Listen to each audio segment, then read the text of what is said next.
اب ہم اتنی تعظیم کرتے ہیں اس ہور کی. جناب امام حسین کو میدان میں کھڑا کیا گیا, جہاد کا طبل بجا, پہلے خدام آئے. اور سن لو آج وہ پتہ نہیں بازاری سے لوگ چڑھ گئے اسٹیجوں پہ, بازاری سے, نہ چہرے پہ داڑھی ہے نہ سر پہ کوئی کپڑا ہے, بازاری لوگ ہیں, بھاگ رہے ہیں, بازو چڑھائے ہوئے ہیں, بٹن کھولے ہوئے ہیں, تماشا بنا دیا. سننے والوں کا بھی اللہ ہی حافظ ہے, وہ سٹیج پہ یہ اہل بیت کی شان بیان کرتا ہے, بھاگ کے ادھر جاتا ہے. یہ کوئی طریقہ ہے؟ سننے والوں کا بھی عجیب انداز ہے, ہر بندے کو سننے بیٹھ جاتے ہیں. دین مہذب ہے, تہذیب والا ہے, دلائل رکھتا ہے, دین وقار رکھتا ہے, ایسے لوگ اب دین بیان کریں گے؟ حضرت سیدنا امام حسین رضی اللہ تعالیٰ عنہ صبح جب جہاد کا وقت آیا, پتہ ہے کون کون تھے کربلا میں؟ امام حسین کے ساتھ امام حسین کے 4 بھائی تھے کربلا میں. کتنے؟ بول کے بتائیں. حضرت علی کے 4 بیٹے, عباس بن علی, جن کو حضرت عباس کہا جاتا ہے نا, علمدار, یہ حضرت علی کی دوسری زوجہ میں سے. عباس بن علی بھی تھے اور ابو بکر بن علی بھی تھے, عمر بن علی بھی تھے, عثمان بن, یہ حضرت علی کے بچوں کے نام ہیں. یہ آپ کے شہزادے امام حسین کے ساتھ شہید ہوئے. ان کا نام صرف اس لیے نہیں لیا جاتا کہ ان کا نام خلفائے ثلاثہ کے نام پہ, حضرت علی نے اپنے یاروں کے نام پہ رکھا ہے, تو تم نے کربلا کے میدان سے خارج کر دیا. یہ تینوں شہزادے حضرت جناب سیدنا امام حسین کے ساتھ تھے, یہ بھی شہید ہوئے.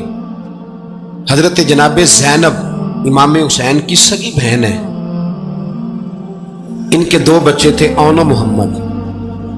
جب امام حسین میدان میں جانے لگے تو جناب زینب بچوں سے کہنے لگی, نہ پہلے بھائی نہیں جائے گا, پہلے بھانجے جائیں گے. 2 بچے شہید ہوئے.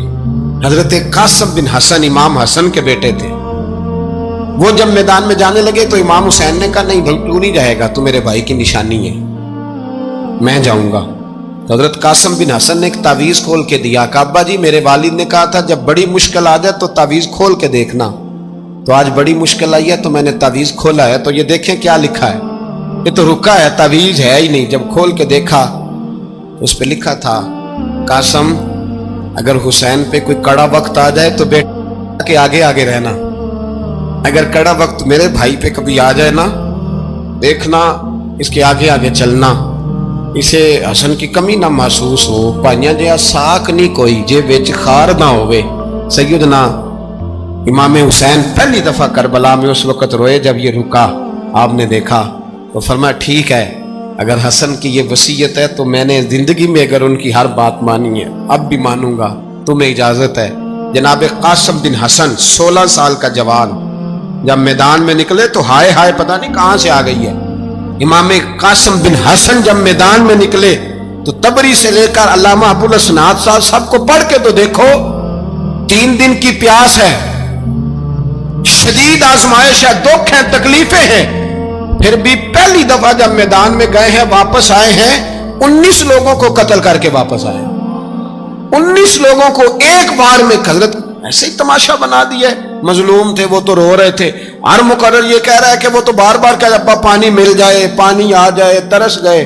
خدا کا خوف کرو, یہ دلیر لوگ تھے, ان کی باتیں آج بھی پڑھ کے دلیری پیدا ہوتی ہے, دلیری پیدا ہوتی ہے, دلیری. سناؤ قصہ خیبر کو, تمامی اپنے بچوں کو.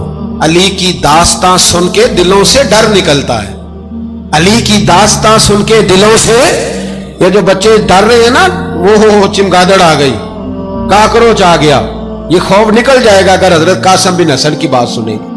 درجنوں لوگ آپ نے قتل کیے. ایک دفعہ آئے, کہا چاچا یزید کا لشکر تو بڑا ہی بزدل ہے, اگر چند قطرے پانی میرے حلق سے گزرے تو میں سارے کاٹ کے لے آؤں گا آپ کے پاس, چند قطرے. لیکن تھوڑی دیر گزری, عمر بن سعد کہنے لگا اکیلے اکیلے جاؤ گے تو علی کا پوتا ہے, یہ سب کو مار دے گا, کٹھے جاؤ. چاروں جانب سے تیر برسے, ایک تیر لگا آ کے گردن کے پیچھے, بس جناب سیدنا قاسم بن حسن گھوڑے سے نیچے گرے. جناب زینب حوصلہ کر کے آنسو سمیٹ کے کہنے لگی میں دیکھ رہی ہوں پردے کے پیچھے سے, حسین میرے بھائی کا بیٹا گر گیا ہے, جا اسے اٹھا کے لا. حضرت امام حسین ان کو اٹھا کے لائے, تو امام حسین نے سینے سے لگایا ہوا تھا تو ان کے پیر, ان کا قد لگتا تھا امام حسین سے زیادہ ہے. اٹھا کے لایا, لٹا دیا گیا.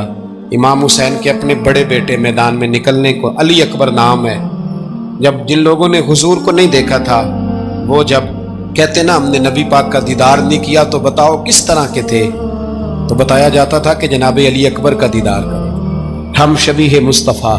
اور جب وہ گلیوں میں نکلتے تھے تو عورتیں چھتوں پہ چڑھ جاتی تھیں۔ جناب علی اکبر رضی اللہ تعالیٰ عنہ تلوار لے کے میدان میں نکلے، جوان بیٹے دینے بڑے مشکل۔ او یارو رٹا کیا ہے یہ تو بتاؤ، کہ ظالم آدمی حکمران ہے یار، یہ رٹا ہے، ایک ظالم کا رستہ روکنا ہے، اس رٹے کے لیے ہم شبیہ مصطفیٰ جناب سیدنا امام علی اکبر میدان میں نکلے، بڑے لوگ مارے، بڑے، پھر ایک تیر ان کے بھی گلے میں لگا، اور جب وہ گرے نا زمین پہ تو حضرت امام حسین دوڑ کے آئے، دوڑ کے، اور جب تشریف لائے تو ان کے گلے سے تیر کھینچا تو ایک جملہ لکھا ہے صاحب تبری نے، اس نے حد کر دی، کہنے لگے تیر کھینچا تو امام حسین کی آنکھوں میں آنسو آئے، کہنے لگے کاش جناب ابراہیم آج میرے سامنے ہوتے تو میں انہیں کہتا کہ آپ نے تو بیٹا ذبح کرتے وقت آنکھوں پہ پٹی باندھی تھی، دیکھو میں کھلی آنکھوں سے بچے ذبح کر رہا ہوں، کھلی آنکھوں، کاش جناب ابراہیم خلیل ہوتے تو انہیں کہتا۔ جناب علی اکبر بھی شہید ہوئے، حضرت علی اصغر کو تو اچانک اٹھایا تھا امام حسین، باہر نکلے، گردن پہ تیر لگا تو 6 مہینے کا بچہ وہ بھی شہید ہوا، خون اچھالا آسمان کی طرف تو کہا مولا دیکھ لے، میں نے 6 مہینے والا بھی نہیں بچایا، وہ بھی دے دیا ہے۔ پھر حضرت عباس کو بیٹیوں نے کہا کہ اب نہ، کچھ کہتے ہیں پہلے شہید ہوئے، کچھ نے لکھا بعد میں، اب ہم سے پانی کے بغیر نہیں رہا جاتا، تو جناب عباس پانی کا مشکیزہ لے کے نکلے، باہر نکلے، ایک ہاتھ کٹا، دوسرے پہ